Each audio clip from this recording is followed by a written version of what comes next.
影分身の術 May kukwento ako sa inyo mga repa. Ito ay patungkol sa iba't ibang uri ng iyong mga kaklase sa inyong room. Una sa ating listahan mga repa ay ito, si Boy Kawat ng ballpen. Yung tipong ang sarap ng upo mo dahil walang nanggugulo sa'yo at naalis mo lang yung tingin mo sa table mo, yung kamay ng kaklase mo ay agad-agad mo naglalastik man repa para makuha yung ballpen mo at pagkaharap mo. Damn! Magugulat ka na lang dahil wala na yung ballpen mo sa upuan mo, repa.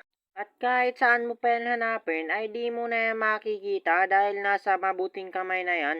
O kahit gumamit ka pa nga ng manggukyo sa ringgan o rinigan, hindi mo na yan makikita.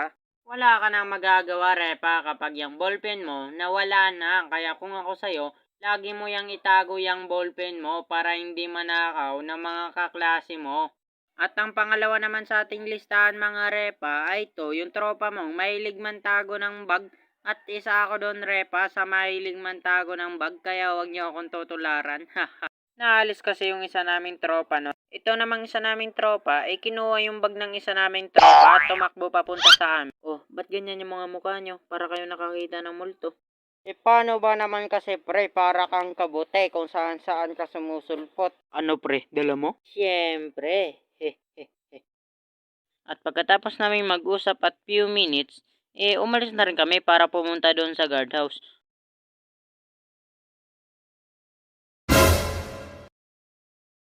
Kuya guard! Ginulat nyo naman ako. Kala ko tatawag na akong ambulance. Bakit? Ano ba kailangan nyo? Pwede magpaiwan ng bag kuya guard? Ito po oh. Kuya, may tanong daw po tong kasama ko. Ano yun? Ba't ganyan po kayo katangkad? Pakay mo ba sa tangkad ko? Kamukha po kasi kayo. Sino? Makibaho yung ulo.